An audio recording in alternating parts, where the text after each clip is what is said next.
Good evening and welcome back to No Kings on the Hill with Dr. Hill Law and my co-host as usual, Joe St. Clair. Tonight, we're not here to relitigate 2020. We're not here to trade partisan talking points.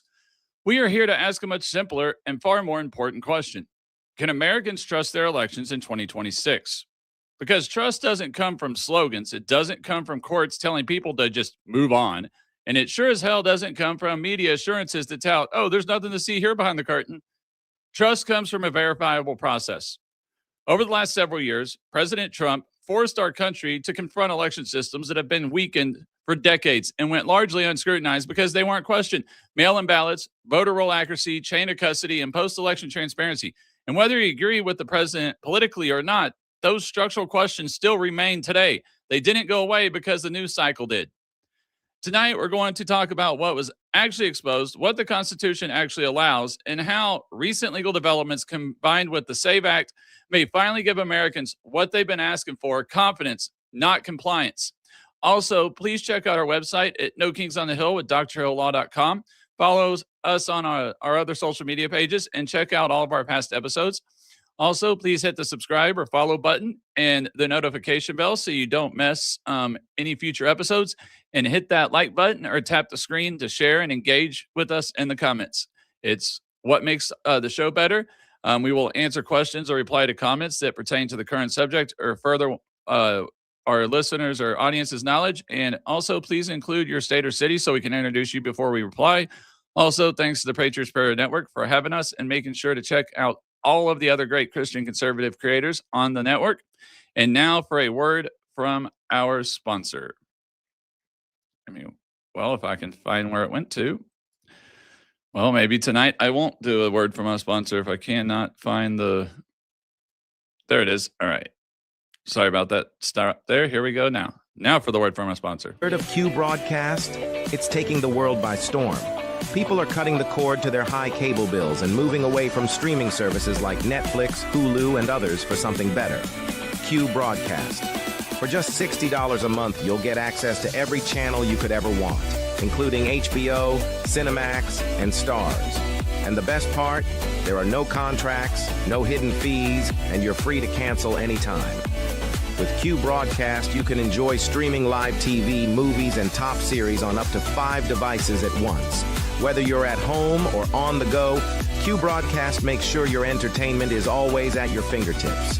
Imagine being able to watch all your favorite channels from anywhere, anytime, without any restrictions. We're talking about thousands of movies, hundreds of TV series, and a huge library of live channels, all in one place. And don't forget video on demand and pay-per-view events. Those are included at no extra cost, so you'll never miss a big event again. Now, take a second and think about your current cable bill. You're probably paying anywhere between $100 and $300 every month, locked into long-term contracts and hit with surprise rate increases. With Q Broadcast, that's a thing of the past. It's just $60 a month. No contracts, no extra fees, no hidden costs, and no price hikes. Why juggle multiple subscriptions like Netflix, Hulu, and cable when Q Broadcast gives you everything you need in one convenient package? People everywhere are switching to Q Broadcast, saving money and getting more content than ever before. So, what are you waiting for? Click the link in the description and sign up for Q Broadcast today. Just $60 a month, no contracts, no hidden fees. It's time to take control of your entertainment and start streaming smarter.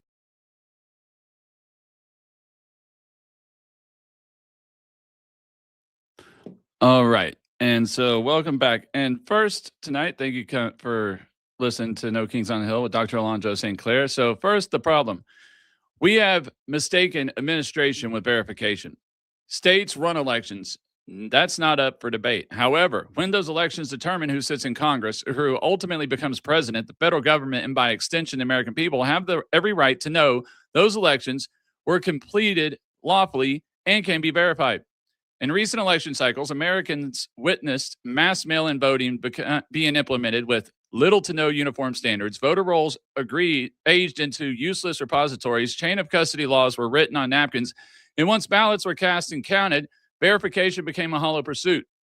When President Trump pointed out these problems, he was laughed out of court. Judges told voters to calm down. News outlets called it dangerous.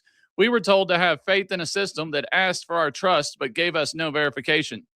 And that needs to change. Verification should be rewarded with trust, not the other way around. Now, recently there was a 5-4 Supreme Court ruling that may help Bosque, Illinois, which affirmed what many constitutionalists already know.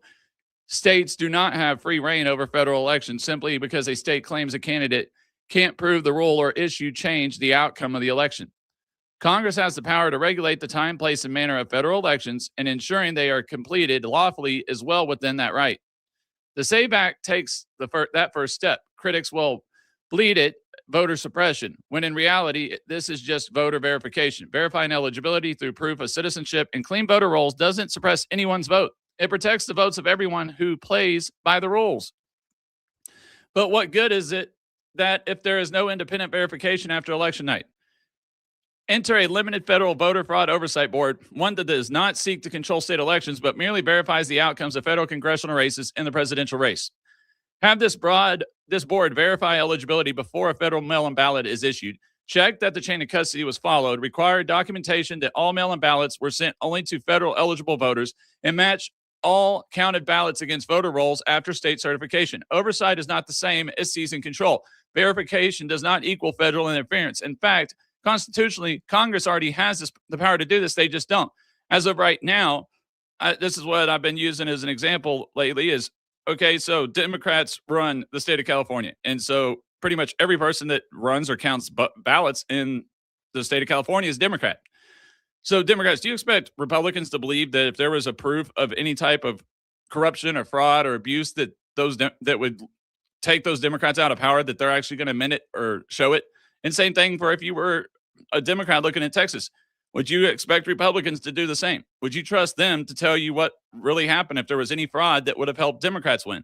Of course you wouldn't. I wouldn't expect you to, and you shouldn't expect me to trust that. That's why we need an independent, bipartisan board that has nothing to do with the government, that goes out and verifies all this stuff so people can know that one vote counts as one person is one vote. So we need to clean it up and protect everyone. Legitimize the republic. If you want Americans to shut up and vote, then show us a system we can trust. Force us to have faith in our elections, and we'll lose our constitutional republic forever. Transparency hurts nobody. In fact, it's the only thing that will save our republic. Now, this is recent, and these are polling data from people like, this is coming from people like CNN, MSNBC, leftist sites. And so before we dive into our constitutional jurisprudential justifications with me and my co-host, Joe, he's not feeling that well today, so I'm trying to not have to involve him in too much, but I will bring him up here in a minute to debate that part, the constitutional part. But for now, I want to go over the justifications for the SAVE Act. Now, it's worth revisiting public support for election integrity initiatives because this is no longer hypothetical. Fresh polling reveals that vast majorities of Americans back core election integrity provisions that are the foundation of the SAVE Act. National polls show that more than 80% of Americans support voter ID laws, including photo ID requirements and proof of citizenship requirements when registering to vote. That's not an extreme number. That is what they've shown. It's consistent and holds true among Republicans, independents, and Democrats. If you've actually watched the video of CNN clip that's on there, when they broke it down by race, white was 85, Hispanics were 82, blacks or African Americans were 76. When you looked at Republicans versus Democrats, it was 95% of Republicans, 76% of Democrats. So this is something that is bipartisanly supported. This isn't something that's just wild and out there. While Gallup found that Americans support policies such as expanded voting access through early voting and automatic voter registration, it has also found that voters want verification processes such as photo ID and citizenship requirements when registering to vote. Americans want access and they want integrity. You don't have to read into conspiracy theories or online forums when it comes to supporting both ideas. They're checking both of these boxes. So that's what I'm talking about here. We're not trying to rehash 2020. This is what happens when you want to expand access to voting and maintain the integrity of our elections. The SAVE Act does help with just that. Now, the SAVE Act doesn't seek to suppress the vote. It ensures that only eligible voters can vote and that we can verify it moving forward. And we'll examine the court decisions upholding voter ID laws and the constitutionality of the federal election oversight. And that's my only argument today, is that that's what we need to add, needs to be added to the SAVE Act, is an amendment that does the federal election board. Now I'm gonna go ahead and bring Joe up and get his position on it, and we can go from there. Yeah, thanks for having me. I like the energy today. One thing I was going to say is that this is pretty common sense, right? Remember our founding father, Thomas Paine, he wrote the pamphlet Common Sense, saying it's common sense that you cannot opt your child in or sell your child into slavery. One generation cannot opt into slavery for another generation. It's common sense that our society functions like an organism, like a body, like a host. And voter IDs function as the white or T cells, right? The identify friend or foe. When a pathogen enters the body, you have cells in there that identify which are the friendlies and which are obviously hostile viruses or, you know, any sort of malignant growth. So there's a feedback loop that occurs once you get infected, right? The infection suppresses your immune system. More of the virus is able to enter your body, and soon the host itself dies and withers away, just like the parasites along with it. So just like Thomas Paine had the common sense to say, hey, no one alive today can sell future posterity, future generations into slavery. We need to recognize that unless we get this situation under control, it's essentially like we are a body that has a suppressed immune system, and we're going to keep getting sick until the host dies or passes away. And obviously, when one organism dies, another emerges from that. But I think obviously most of us would like to save our system and way of life. Oh yeah, and what I don't, and that's what's funny is everybody is trying to do it, and I'm gonna actually I'm thinking of I was gonna go back into my I'm gonna see if I can find the video. I was gonna play it, the highlight of the video that shows that this isn't something that's just okay. Only Republicans support this. Isn't something that's just, and that's why I talked about this on a couple different TikTok lives, and I talked about this with a liberal. And what I thought is what we should do is we should have like maybe it's a new board every election, and it's one Democrat, one Republican, and one independent picked from every state. All right, and they monitor at the federal level. They check the mail-in ballots before they're sent out to make sure that they're sent out to the people that they're supposed to go out to. They're actually citizens to vote, and that they actually live in those houses. Then once the vote's over, they ensure that it stayed that way with the mail-in ballots, that none of them are fake, that that there's a chain of custody was kept. And then they also check that all the regular votes that were cast actually match the voter rolls. And so that way, because obviously some of the voting roll stuff, the SAVE Act has to do with as far as your citizenship, but it doesn't control the mail-in ballots. And while every Democrat will sit there and say, "Oh," like that one that came up on my show that goes like, according to the Brennan Law Center of Justice and CNN or whatever, their fraudulent use of mail-in ballots is 0.0000413 or whatever percent. And I'm like, well, that's because Democrats, it's the states that count it right now. There is no national database. There is no national verification. It's all done at state level. And like I said a minute ago in my intro, it's like, how do you expect a Republican to believe that Democrats who control the state of California, if they see anything that's fraudulent, are actually going to report it? And same as for if you're a Democrat, I wouldn't expect you to believe or trust necessarily everything that comes out for mail-in ballots in the state of Texas, because of the fact that, and that's just being devil's advocate there, is why would Texas or any Republican-held state make those reports? Even though ballot harvesting, ballot curing, and mail-in ballots, 90% go towards benefiting Democrats, not Republicans. Mail-in ballots, all that. So it's hard to say that, oh, you would see much cheating from that on the Republican side. But to be devil's advocate, just saying, why would you expect a Democrat to trust a Republican state when there's no outside independent form that's actually investigating this information?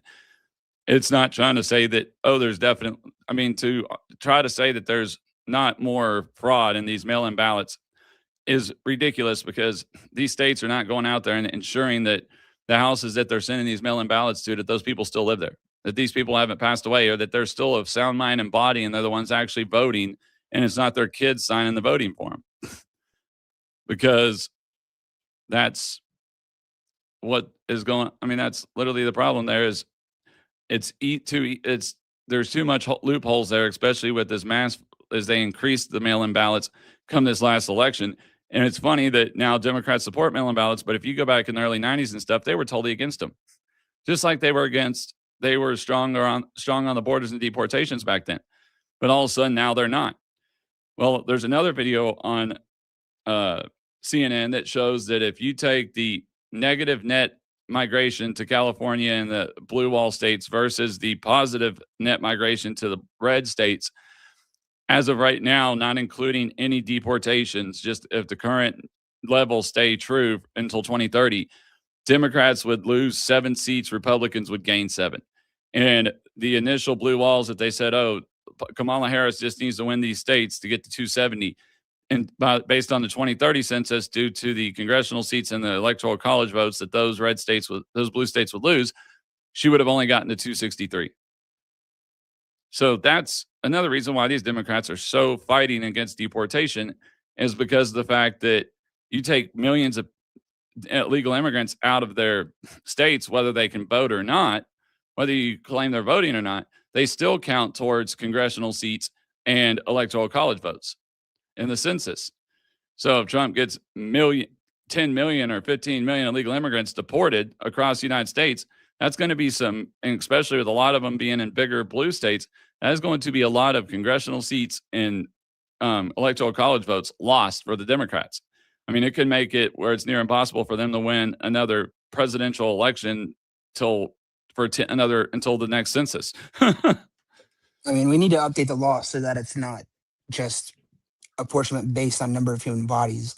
They also need to switch it to say only U.S. citizens or eligible voters if they have a green card.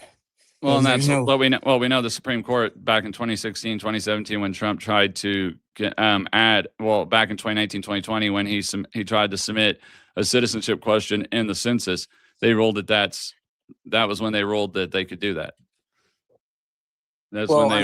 Honestly, like the IRS exists.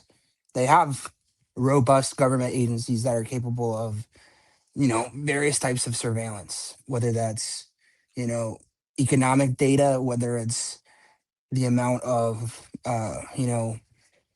pollution put into the air. They have a decent idea of how many human beings live in a specific area. So, one of the things is that when you have tougher deportation policies, then people self-deport. So, yeah, the number, I apologize, the number that Trump is deporting right now, he's getting hemmed up, he's getting slowed down. But the number of people who are opting in to leave the country, that's even huge. That's even huger. But obviously, those same illegal aliens that are leaving red states are going to end up going to blue states, so long as these sanctuary cities and sanctuary states still exist, which that's obviously totally unconstitutional. Okay, so I'm going to go ahead and get this on the shared screen.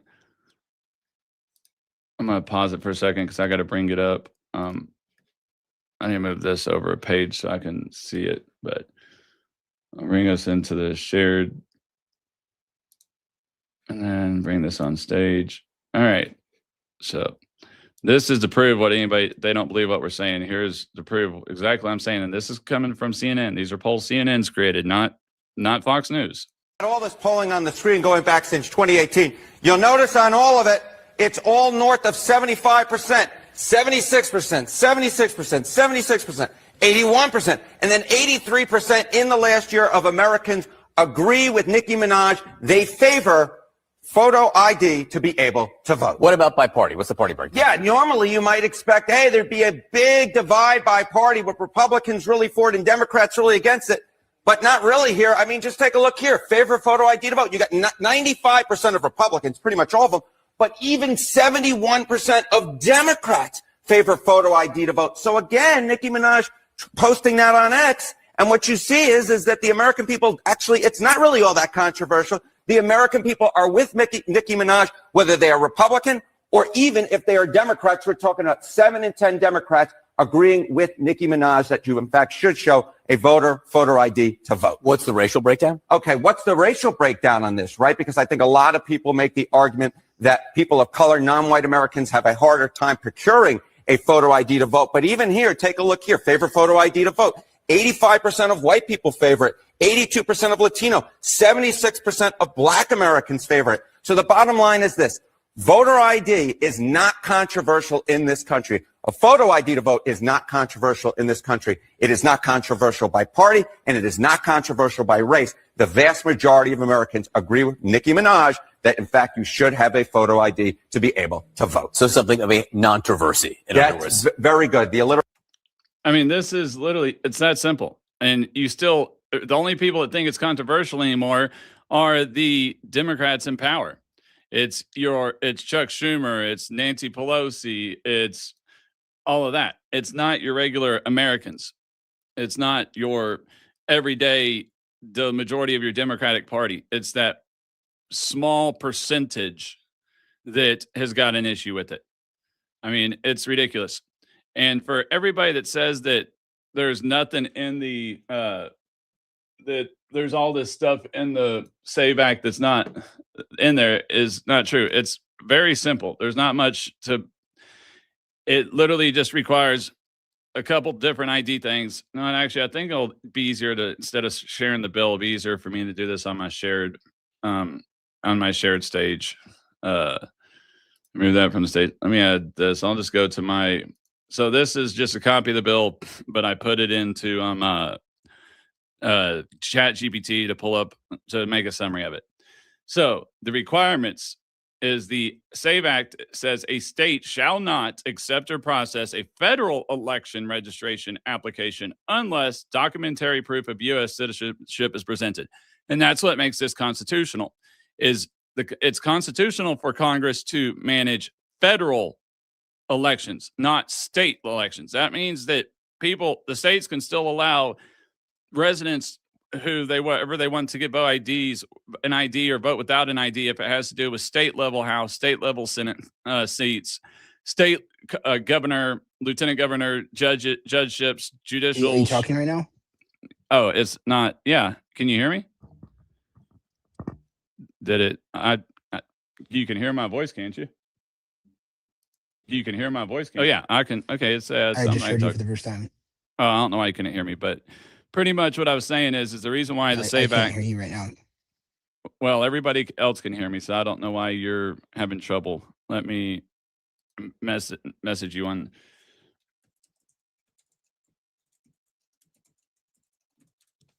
So I don't know why he can't hear me, but anyways, the reason why is under the Constitution, the federal government cannot restrict state elections, but they can restrict federal elections. All right. So the requirements currently under this bill are that you have to have a real ID compliant ID that indicates U.S. citizenship, a U.S. passport, certain military ID plus record, government photo ID showing U.S. birth, or government photo ID plus supporting docs, which include a certified birth certificate with specific features, meaning it has to be the state certified birth certificate. It's got the state seal on it. It can't just be a copied one or printed one somewhere.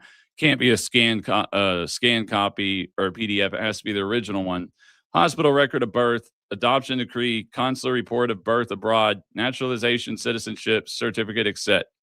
Mail registration, you can't just mail the form. Proof must be presented to an election official. So no more being able to, I guess Joe had to come back out and come back in because he's having an issue hearing. But it will not allow you to just go in there and register to vote anymore in the mail. Like they can't send you a registration card in the mail to register to vote, not for federal elections anymore if the SAVE Act passes. Then it also requires them to clean their voter roll, clean their voter rolls up, and requires them to set up a system for making sure that they're verifying citizenship of every person that's on that voter roll.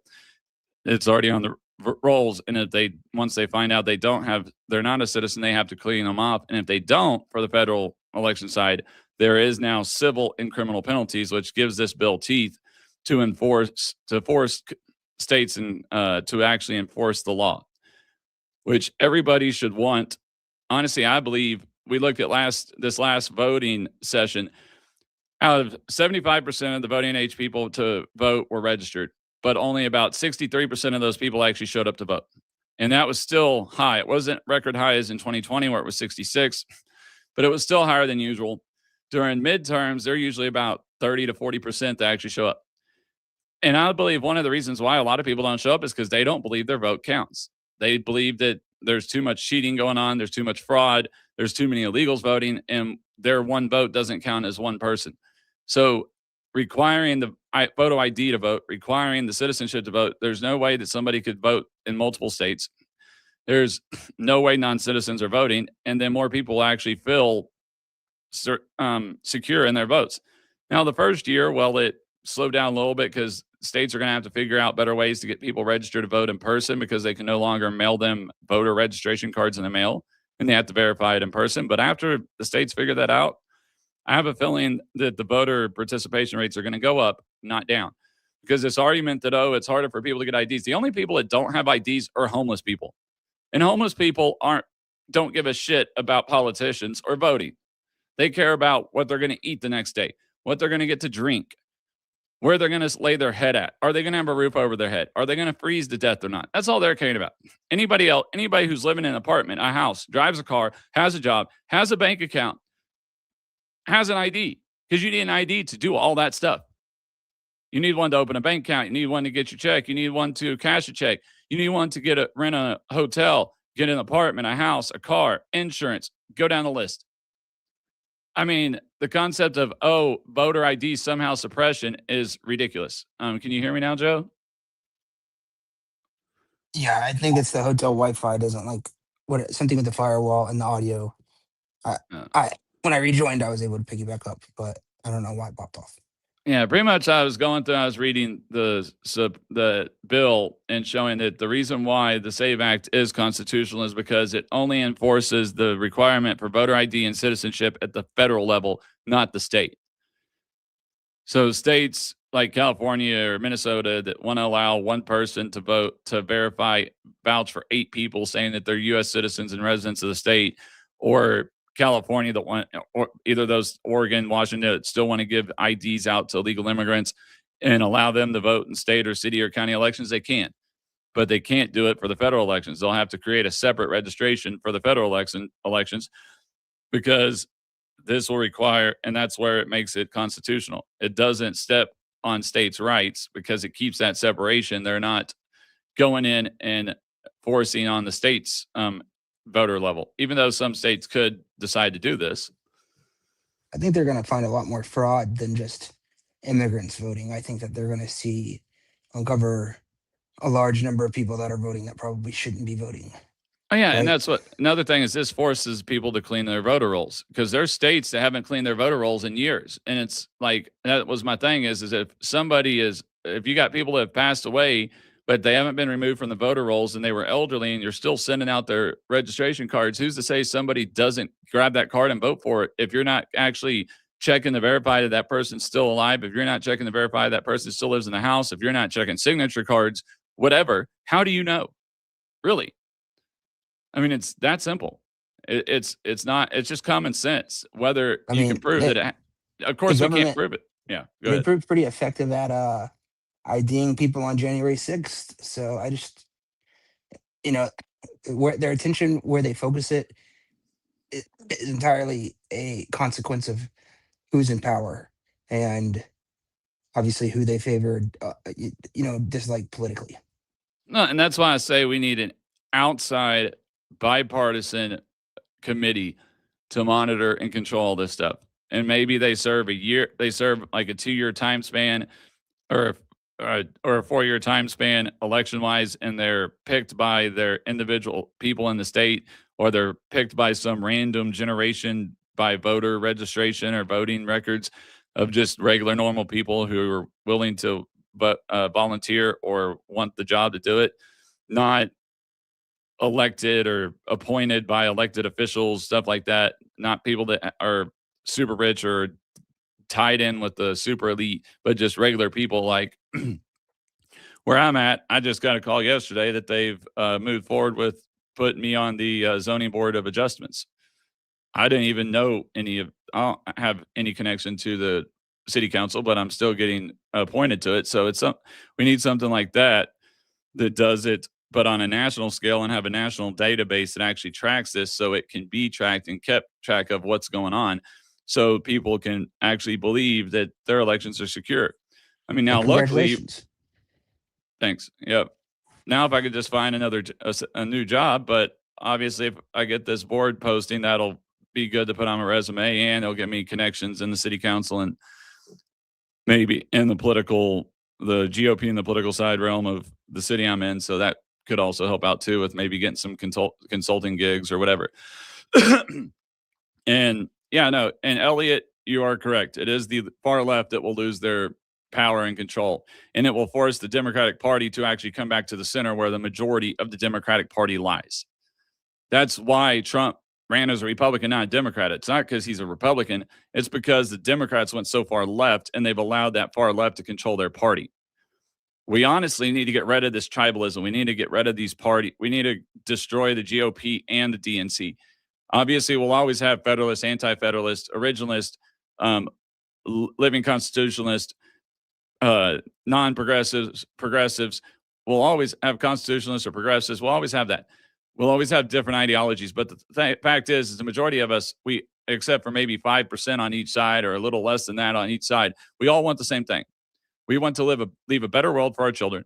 We want to be able to be successful, grow the middle class, create a bigger middle class. We just have different ideas to get there. And if we can actually listen to each other and discuss and debate, then we can hold our leaders accountable. Everybody asks why our leaders keep on being able to get away with stuff on either side. It's because the DNC and the GOP control everything so much that nobody who supports one side or the other will dare vote for the other side or will dare across the aisle to come to a politically agreeable area in policy. We need to get back to where our politicians are voting on policy, not party.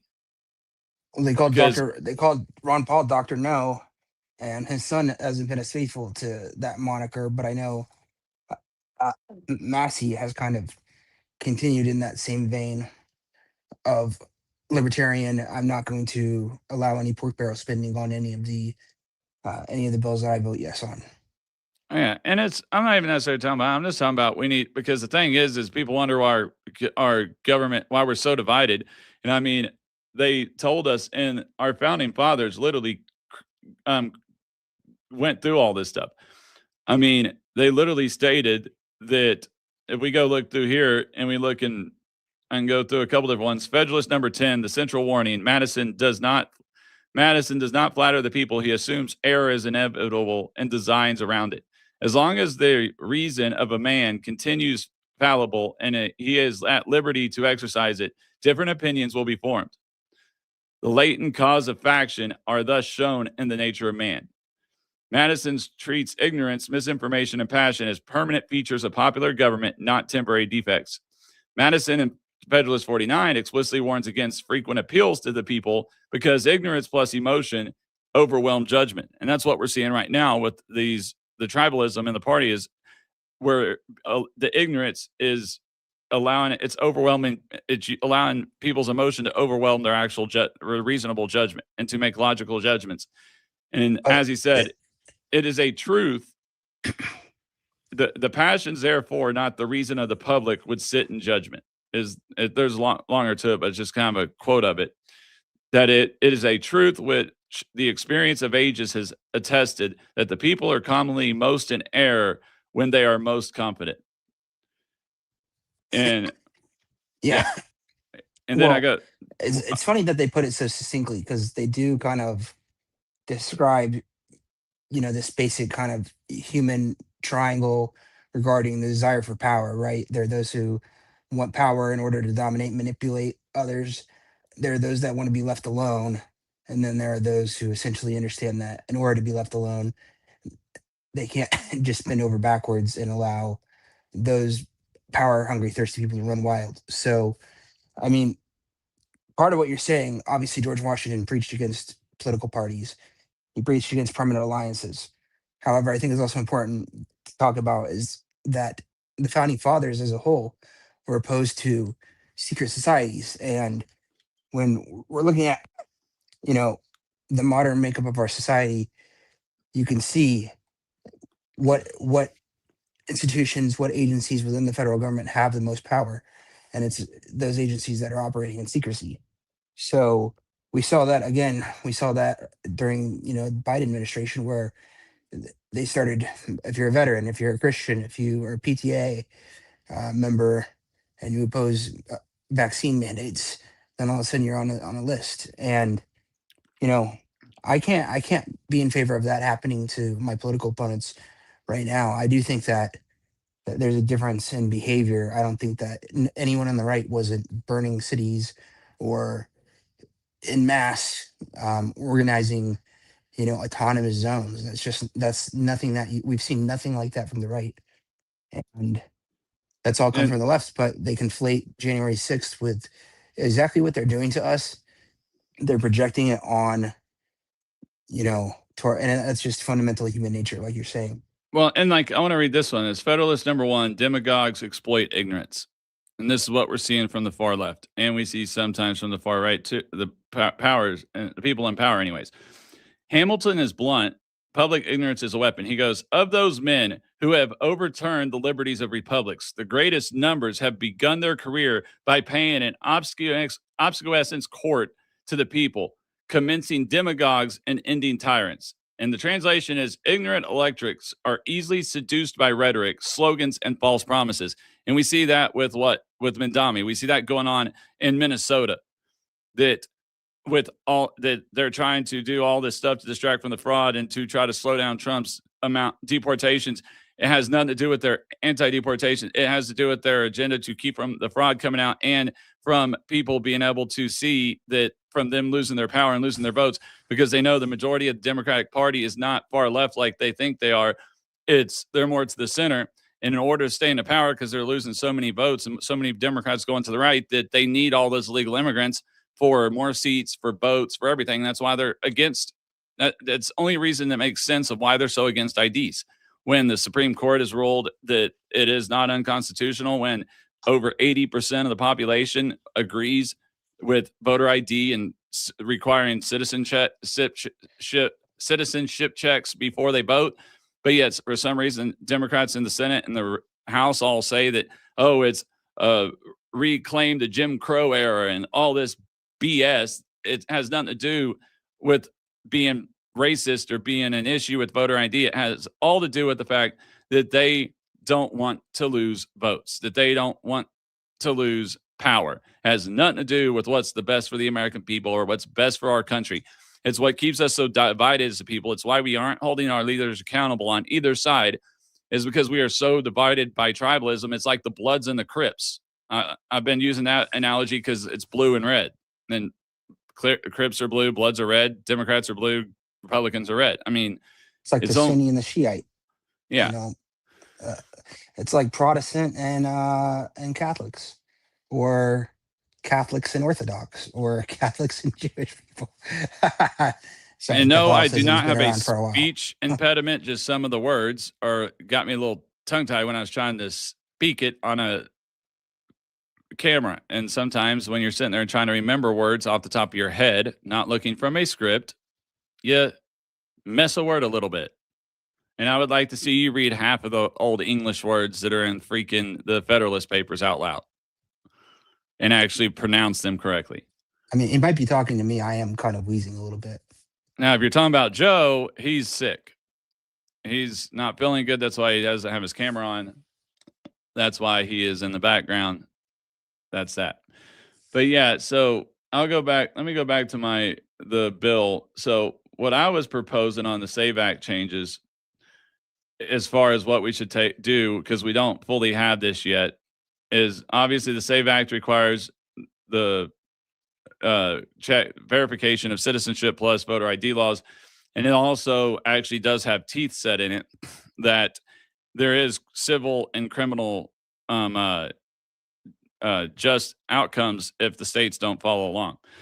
Now, as far as people saying, "Oh, this may not be right," but thing is in Article 2, Section 1, states appoint presidential electors in such manners as the legislator therefore may direct. And then also, if you go into Election Clause, Article 1, Section 4 of the Constitution, the times, places, and manner of holding elections for senators and representatives shall be prescribed in each state, but the Congress may at any time by law make or alter such regulations. The Supreme Court has repeatedly held that this clause gives Congress broad but not unlimited authority over procedural mechanics of federal elections only.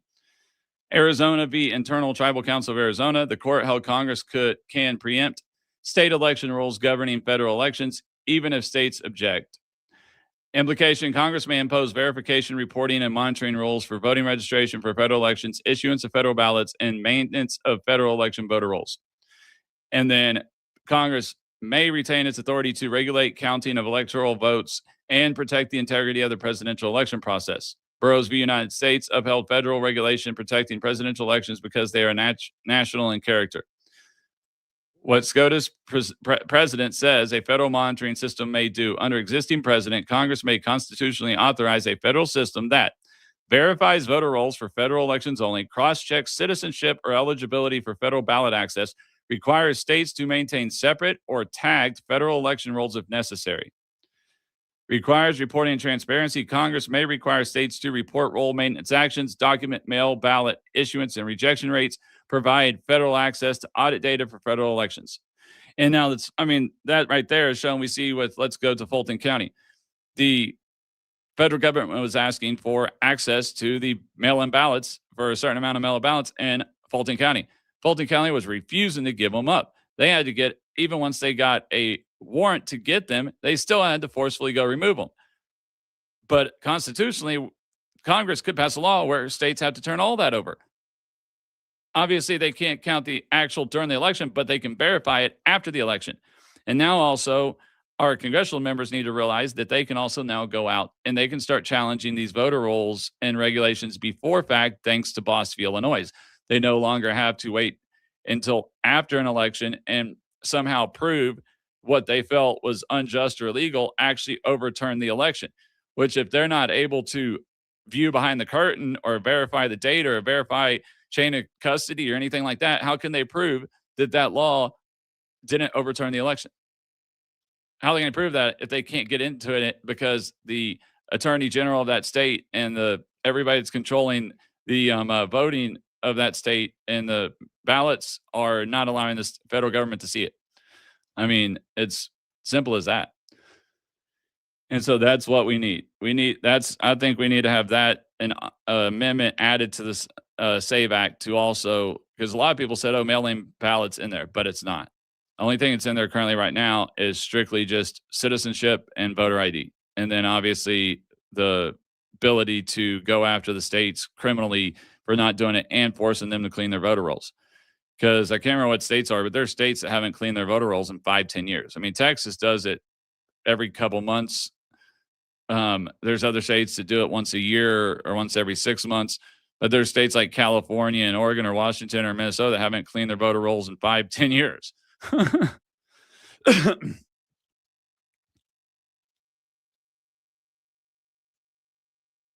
Yeah, you are correct, Richard. And I totally agree with you. This country is a republic. There was the Tories, the Whigs, Republican, Democrat, and all others.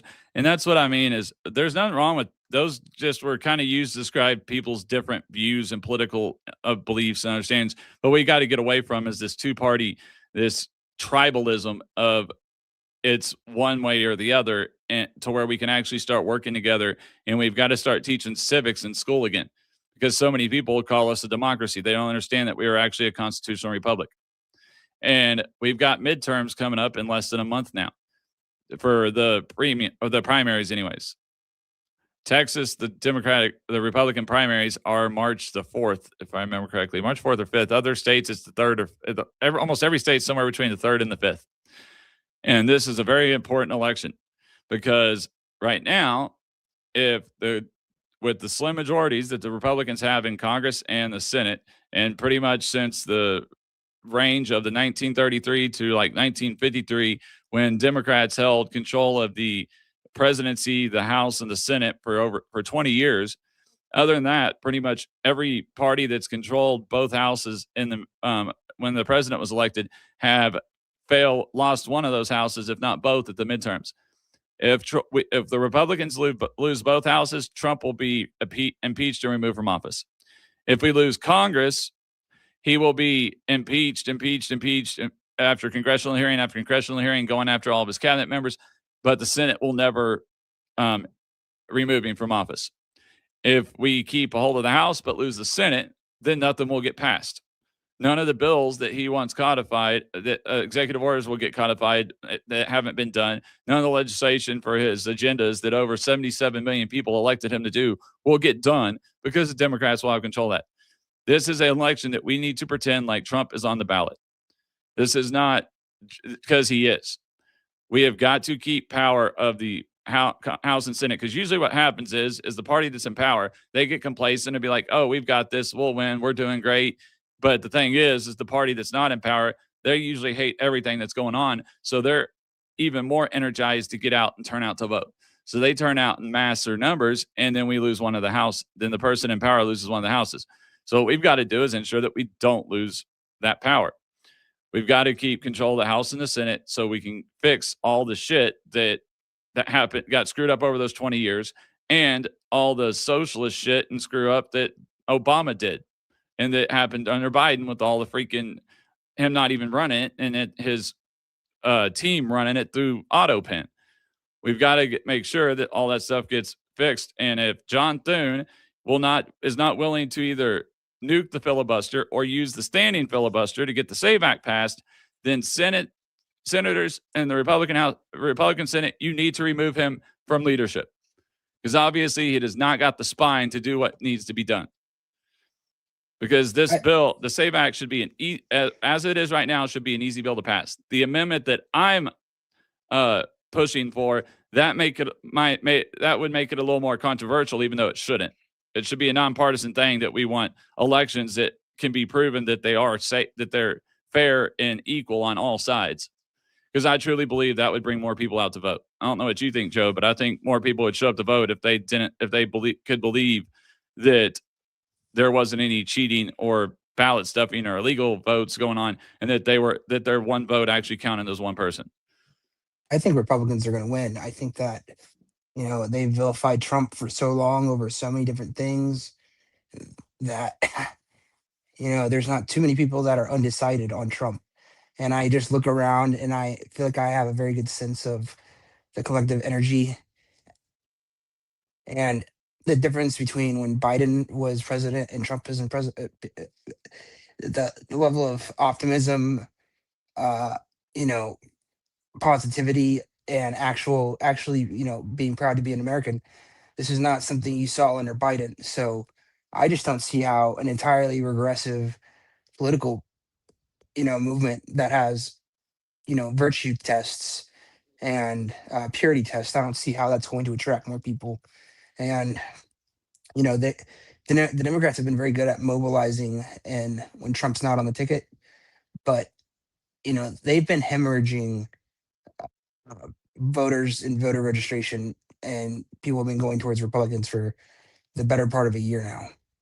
And don't get me wrong, I know that we have right now, we've got we're 100 million with no debt for the RNC or the GOP, and the DNC is in like $5 million in debt or something. I mean, they've got more debt than they have cash on hand. So I know we've got the money to do it, but we've got to get better at messaging, because I've had a couple different Democrats come up on my lives on TikTok and ask about the SAVE Act when I had it put up there, and the stuff that they thought was on the SAVE Act is not even in there. We've got to get better at messaging and better at promoting our bills and our legislation and overpowering all this lies and false rhetoric that comes out from CNN and MSNBC and ABC and CBS and all these Dean Withers and all these other leftist creators out here that are paid to push a script that's not even right. Because when I actually showed him what was in the bill, and he goes, oh, well, this must be an old bill. I'm like, no, this is HR 22. This is literally the bill that just got passed and sent over to the Senate in the last couple of weeks. This is not some old version of the bill. This is the most up-to-date current version of the bill. And they were telling them there's all this other stuff in there and making it think like it's worse than it is, or that it makes it harder than it is when it doesn't. So we've got to get better at that messaging. We do got to come out, because the thing is also we've got close to 30 Republicans retiring between the House and the Senate. And even if those are in some really deep red areas, like I know that if I was to run for office in Williams, my district, which is Congressman Williams, when he retires, right now while he's running, Democrats don't even run against him. He doesn't even have a competition. He only has to run the primary on the Republican side, and then he goes unchallenged on the general. But I can guarantee you that if he retires and I was to run, the Democrats would put up contenders in this, even though they'll probably still lose, they would still try to win. So then because we're both no name recognition, it would come down to who can get the biggest turnout for votes. And if it's in a presidential election, you're not. So even though this is a deep red, my district, my congressional district is deep red and has been Republican for the last more than 30, 40 years. And so that's the problem, is we got to ensure that those 30 districts that are up for retirement, that people are get out and voting, because if they don't turn out, they could flip Democrat, like we saw in the in some of the special elections. Now, obviously, turnouts are even lower in the special elections because some people don't even know when those are happening.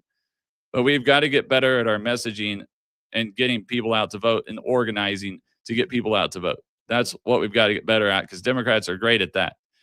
And while I would love to think, I believe we can win, I don't want us to get complacent and go, oh, we've got this.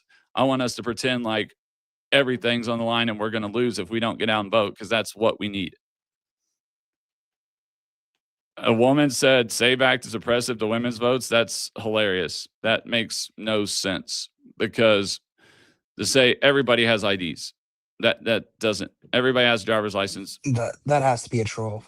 Yeah. There's no way anybody actually is connecting those two And ideas.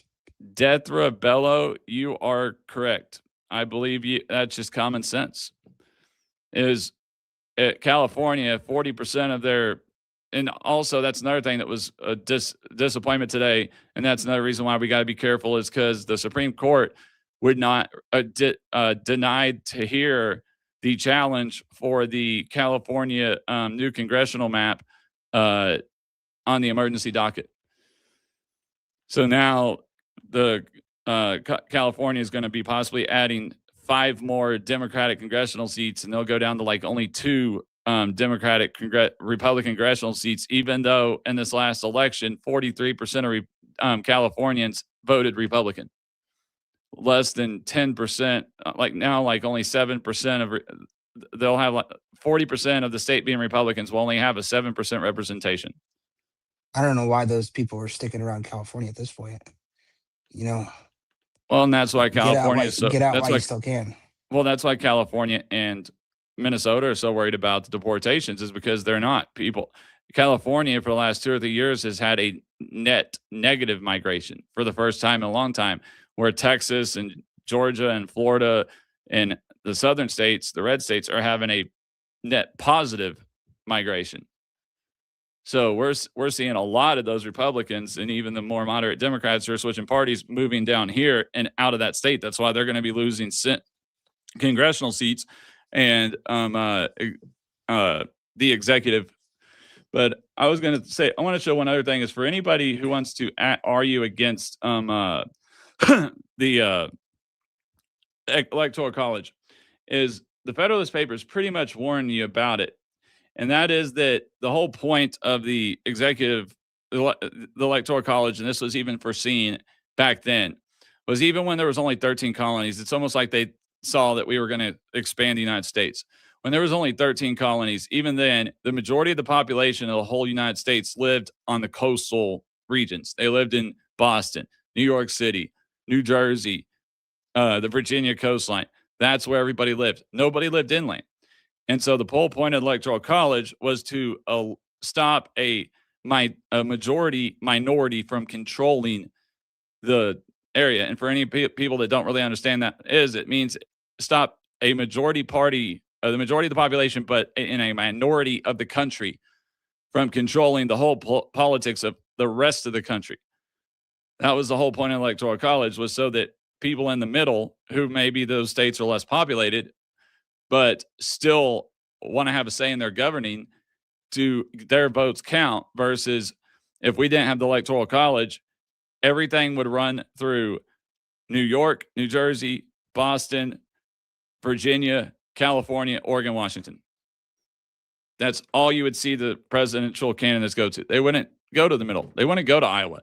They wouldn't go to Minnesota, Wisconsin, any of that, because, I mean, Minnesota is 5.4 million people. There's more people that live in Dallas, Fort Worth than that. I mean, so they might go to Texas too, because we got pretty big population, but still. And that's one thing we've really got to be careful on, is we've got to get that. We've got to, we want to keep the electoral college. And so somebody was arguing to me the other day, well, what about us taking away the nuking the filibuster? I'm like, well, if we don't do it, the Democrats have already threatened that they're going to do it, and they'll use it to stack the Supreme Court to 12 or 13 or whatever Supreme Court justices, to reverse the switch to a more originalist court. They will sit there and they'll try to vote to get rid of the electoral college. So what we need to do is we need to get the Senate to nuke the filibuster, so we can actually codify all the bills that will stop that from happening, so Trump can actually get his agenda items implemented, and we can ensure that there's a fair vote. Because I can guarantee you, if the votes are fair and he gets the amount of deportations that he gets, this is a personal opinion, but this is based off of just all data information I've looked at, personal experiences, we could look at another 10 to 16 years of, we could look at a 20-year run of Republicans controlling the federal government like Democrats did between the 30s and the 50s. Because that's how many, in 2030, that's how many more electoral college votes and Senate seats the Republicans would gain versus the Democrats would lose.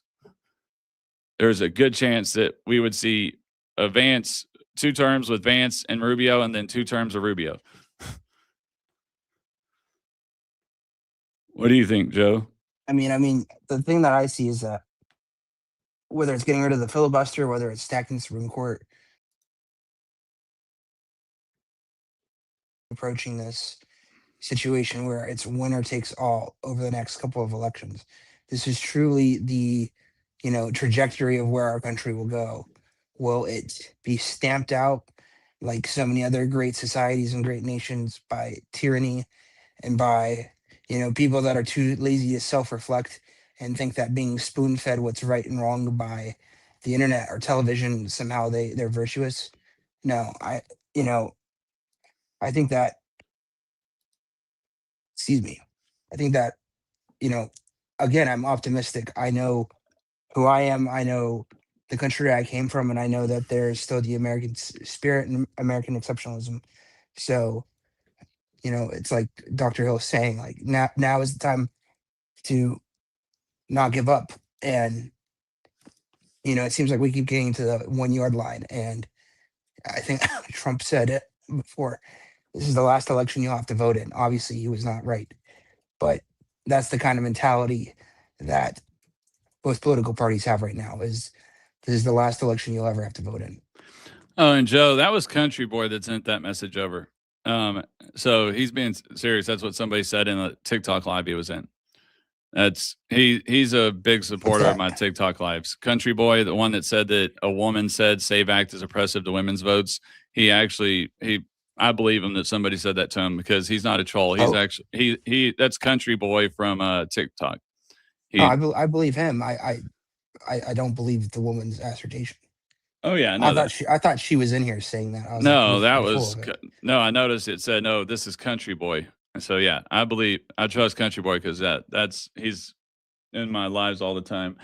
And Country Boy, I don't know if you can see on the screen where it shows how many people are in here, but you know that it's hard to ever get anybody in my TikTok lives. And right now, according to this, our current live viewers are 570. Now, explain to me how I get 570 live viewers in here, and TikTok, I can't get free concurrent. That's 572 concurrent lives, but I can't get 20 concurrent in TikTok. It's retarded. I mean, yes, I can talk about more stuff on here. I don't have to edit myself and make unsure that I'm gonna, because especially when we're talking about election integrity and stuff here, because obviously TikTok's will put anything misinformation or says it's harming when you're talking about election or election fraud, or you're talking about the 2020 fraud possibly being stolen, or there being massive amount of fraudulent mail-in ballot votes going on. Because even if you say you got to look at it, how can you not see that it could have been possible? They still take it as misinformation, even though you're not stating that as a fact. You're stating it as, look at the evidence and tell me that you cannot, from an open viewpoint, from a non-emotional or partisan viewpoint, see how it could look like that way to people, or how that could have been a possibility to happen when there are no protections. It's like, since when did we start going on the honor code? Because currently, right now, under current law, you're currently, technically, you need to be a U.S. citizen to vote. But at the state level, all you have to do is check a box and attest under the threat of perjury that you're a U.S. citizen. But one, perjury is not that big of a crime. It's not that big of an offense to it. And two, it's like, most of those people, you expect everybody to tell the truth and not want to vote and say that they're a U.S. citizen, just sign it when they know nobody's probably going to check it in their state. When they know California is not going to go through and verify that they're a U.S. citizen, they're not going to go check with Social Security or DHS or any of that. They're just going to keep going. I mean, it's ridiculous. So, yeah, I mean, that's what we've got. I don't see how I know it is like being elementary school again. Yeah, that's why I always try to tell everybody on my TikTok lives to come and check in here, is because if y'all want to actually hear what I have to say and do without having to edit myself or worry about what I'm saying, then, and I always say, do I think the 2020 election could have been stolen? Yes. But I don't really care about that anymore, because we can't go back in time and insert Trump in presidency for those 4 years and then run it. No, you can't do that. We can't reverse anything. So right now it's all about ensuring that we set up pass the legislation and set up the protections that we ensure that we can entrust that it doesn't happen again. Especially with, during COVID, how much advantage the Democrats took care of pushing all of these mail-in ballot voting and stuff out, and that how mail-in ballot and ballot harvesting and all that stuff substantially, and the late votes coming in late, being able to come in like with Illinois' rule of where, as long as it's postmarked by the election day, but it comes with, they'll accept it in the mail up to 2 weeks later. That is all benefits Democrats by a substantial margin, over like 70-80%. There's something going on there. It's just it's statistically common sense. If it's not just one election that it's gone that way. It always goes that way, which tells you that there's something going on. That's just logic. That if there's nothing going on, then it would sometimes benefit Republicans, sometimes benefit Democrats, but it always substantially benefits Democrats in the voting. And now, obviously, to overturn a presidential election, you're talking some massive numbers to do that, because there's usually a couple million votes. When you break that down by 50 states, then it's not that many votes, really. It goes down to maybe a couple hundred, tens of thousands of votes per state. Which then, when you get into state levels, though, and you look at individual senators and congressional members, you're talking votes that are separated by 10,000, 5,000, a couple hundred, 1,000 or two. It doesn't take that much cheating to get those. And that's really what affects everybody too, is you got to look at, you also want to force your states to put these protections in, because what the president and the U.S. Congress does, House and Senate, really doesn't affect your everyday life. Unless you're a millionaire, billionaire, or a major business person, most of the stuff they do will not affect you. Most of the bills they pass will not affect your life. Every once in a while, might benefit from a tax cut or one little benefit. The majority of stuff they're passing all has to do with regulations and rules on business and industry and stuff like that. It will never affect your everyday life. What affects your everyday life is your local, it's your city council members, it's your mayors, it's your justice of the peace, your magistrate judges, it's your local judges, your local sheriffs, because in a lot of cities, your mayor and your mayor and city council appoint the police chief. And unfortunately, a lot of cities don't require that police chief to have formerly been a police officer. because it's a political appointment, which I think is retarded. Just like you can, in some states, you can be a low-level judge, even above a magistrate, without ever having a JD or getting a law degree.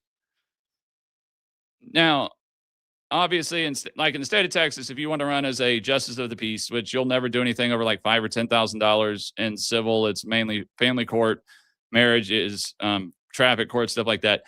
You don't need a law degree to run for it, but once you do get it, you do got to take law classes or certifications and stuff like that. Now, if you want to be a criminal lawyer, a criminal judge, or a civil court judge, then yes, you need to have served as a lawyer for like 10 years. But some states don't require that. I mean, does that sound kind of crazy to you, Joe? But it's funny that it's true. I mean, I think they need to open up the legal associations and allow more people to get barred. I think the American Bar Association has too strong of a stranglehold, which is why, I'm not disagreeing with that, but I'm talking about people who have never even been an attorney, never gotten their law degree, serving as a justice on a court, sentencing people to life in prison or sentencing people to jail. I'll just say this. Most of what you need to know in law school, you learn in the first semester, with maybe 1 or 2 classes in the second semester. And then after that, it's just what your practice area that you're interested in is in networking. So, law school, there's black letter law classes at the beginning, but then you really kind of prepare for practice when you actually study for your jurisdiction's bar. So Yeah. obviously Texas has its own. Well, I'm hoping that being on the zoning board of readjustments will help, even though it doesn't meet that much, because it's only when when people apply for a zoning application and that application gets denied, and then they decide to contest that denial, that the zoning board of readjustments comes in. So they don't meet that much, but I'm hoping with those connections I can get that. I'm thinking about, once I officially finish my doctorates, get my manuscript published and stuff, I'm actually possibly thinking about running for justice of the peace in Johnson County if Williams hasn't retired yet. That way I can still put together a small political team, get a war chest put together per se, and be able to raise money during that time. And then if Williams is retired by the time that I serve my first term as JP, I'll already, and I go to run for U.S. Congress, I'll at least already have some political funds, campaign finances put together. And I'll already have a name recognition, or at least be known in one of the counties that I would have to run my election in. I'd be more Seems like a publicly pretty known. solid plan. Well, because JP is one of the few running for justice of the peace, is the only one that my doctorate in law and policy would work for, because I don't need a JD to do that. And I wouldn't have to take any of the other law classes after I get it, because I already have my doctorate in law and policy. I mean, they would pay for me I could use my money out of the court's budget, the Justice of the Peace budget, to finish my law degree if I wanted to go get my JD, but doubt I'll do it. Probably too many more classes. But it's one of the only ones that actually pays an annual salary in Texas, because the majority of city council, it's $5 a council meeting. Mayor of the city I live in is $10 a council meeting. You don't get paid anything. It's more of a ceremonial. I mean, obviously I live in a smaller city, so the mayor's not needing to do stuff daily and all that, constantly taking calls and doing everything. The city manager runs the majority of the day-to-day stuff. The mayor is more of a ceremonial and kind of the political side of it. All the day-to-day office stuff's ran by the city manager, so you don't get paid.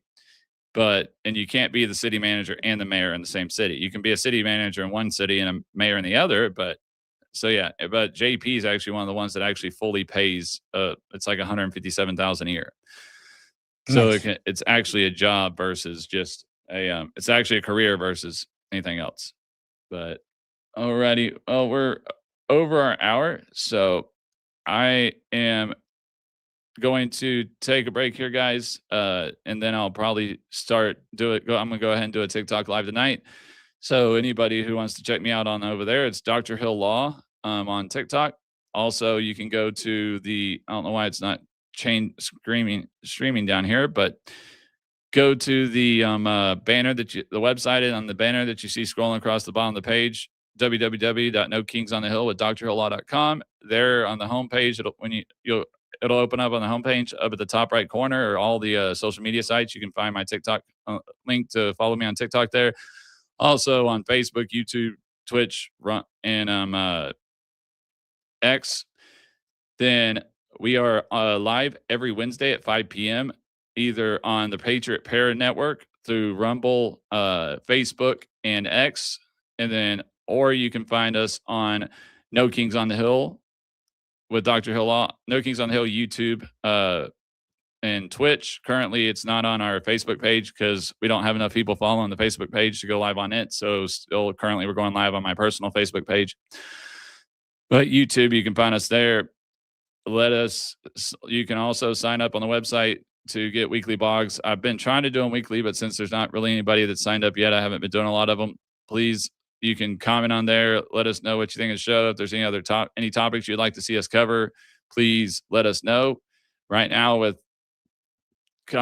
politics, with the news cycle being kind of slow, it'd be kind of nice if people that listen in here all the time would give us if we get a big vote on or a poll on what subject y'all would like to see us cover, we can do that for the next week. I am trying to work on getting 2 different interviews between now and before the primary elections here in Texas for 2 different Texas candidates, one for Texas District 35 and another one that's running down in Houston.